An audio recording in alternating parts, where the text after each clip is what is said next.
Here's something that doesn't make sense on the surface. Meta cut 8,000 people in May, Amazon cut 16,000, over 52,000 tech jobs were cut in just one quarter of 2026, and at the same time, tech job openings are at a 3-year high. Right now, there's over 537,000 active tech job postings, and software engineering roles are up nearly 30% this year alone. So which is it? Is AI killing tech jobs or creating them? I'm Chase, a software engineer at Meta, and the answer is actually both. And understanding exactly how that works is what determines whether you're on the right side of this shift or the wrong one. In this video, I'm breaking down why tech jobs are exploding in specific areas right now, what's actually driving it, and how to position yourself to benefit from it rather than get caught on the wrong end. So there are actually two things that are happening at the same time. Most people are looking at one half of the picture and just drawing the wrong conclusion. Half of what's true is that AI is absolutely eliminating certain types of tech work, like junior generalist engineering,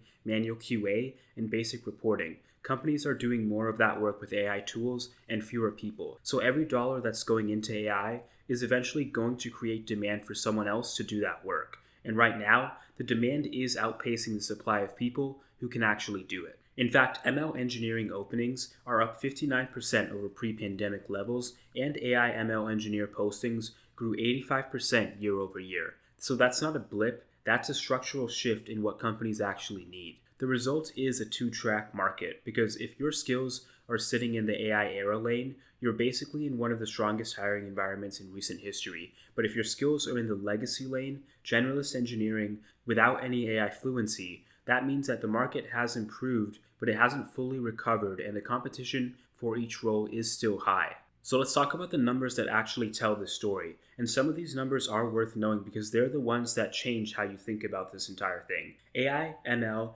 and data science roles totaled 49,200 postings in 2025, and that's up 163% from 2024. And security roles reached 66,800 postings. That's up 124% year over year. By January 2026, more than 275,000 active job postings did reference AI-related skills, and AI is no longer a niche specialization, it's more becoming a baseline expectation, much like cloud computing did over the last decade. So you're probably asking, Chase, what's the takeaway from all this? And that's that companies that are the most exposed to AI are actually growing headcount faster than companies least exposed to it, and wages at those companies are rising faster too. That's the counterintuitive finding that most people just haven't seen. So AI isn't just a job killer at the companies using it most aggressively, it's also a job and wage expander. So the story here is that AI is not coming for everything. The story really is that AI is reshaping the composition of the workforce,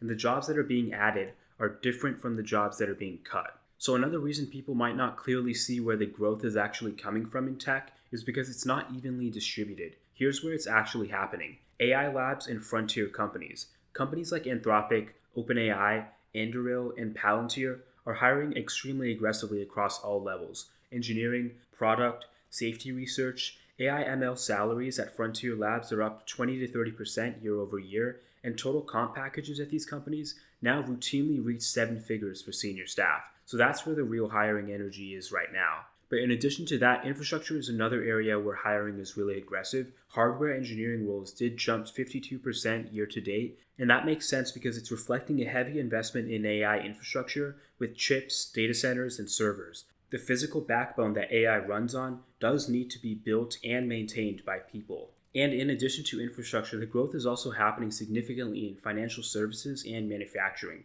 Tech hiring was actually strongest in financial services and in manufacturing and distribution, each approaching 100,000 roles. Banks and manufacturers are quietly some of the biggest tech employers in the country right now, and the competition for these roles is really a fraction of what you'd face at a FAANG company. And of course, there's also cybersecurity. Cybersecurity engineers alone accounted for 20,000 new job posts. That is a clear signal that security has become a top hiring priority. The more AI gets deployed, the bigger the attack surface, and so the more that people need companies to defend it. And that's exactly why these companies in cybersecurity haven't slowed down when it comes to hiring. Well, then what's getting cut at the same time? The honest picture includes both sides. Legacy roles in areas like recruiting, HR, program management, and traditional software maintenance are being cut. But on the other hand, AI engineering, data engineering, and roles that apply AI to existing product surfaces are being added. So the net employment effect may be near zero,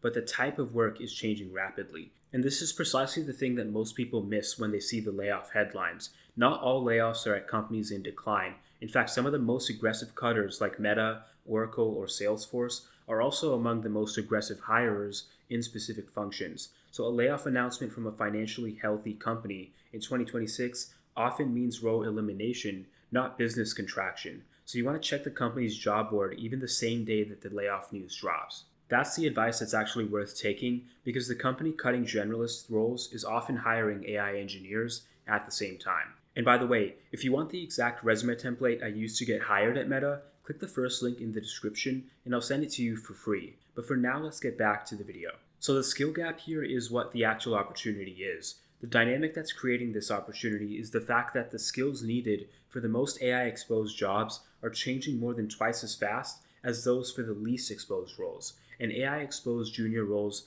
are 7 times more likely to demand traditionally more senior skills like leadership and strategic thinking. So what that really means is that the bar to be competitive in AI-era roles is rising extremely fast, but most people in tech just haven't adapted yet. They are still learning the same kind of skills, building the same kind of projects, and applying to the same generalist software engineering roles, but then they're also wondering why the market feels harder than it used to. Professionals with AI expertise earn 56% more on average than peers without it. And that's not a small difference, that's 56%. That's the difference between a good salary and a life-changing one.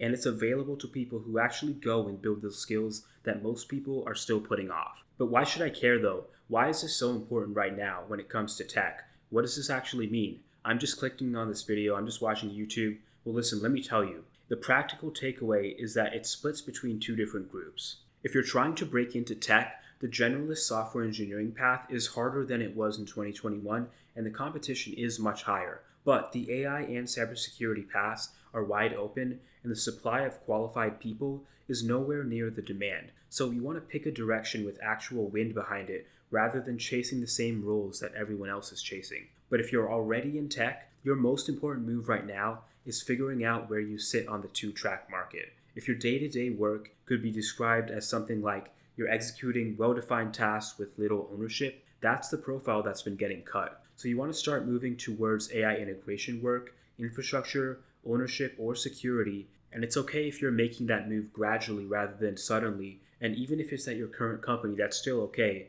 And that's better because it's better to do that than having to make that move from a disadvantaged position. So just looking at the bigger picture, here's my honest read on what is happening. The AI boom is creating a reshuffling, not a collapse. The total number of tech jobs is growing, the composition of those jobs is changing faster than most people are adapting to, and the people who move forward towards the growth areas are going to have the best opportunities of their careers. But the people who stay in legacy lane, hoping that the market recovers to what it was in 2021, those are the ones who are going to continue to be disappointed. And this isn't doom and gloom, it's actually good news if you're paying attention. The supply of people who can genuinely build with AI, secure AI systems, and manage the infrastructure that AI runs on is still well below the demand for them. So that gap is where the opportunity is sitting right now. So that's why tech jobs are exploding in specific areas in 2026, and why the same market that's cutting 52,000 jobs is also posting 537K jobs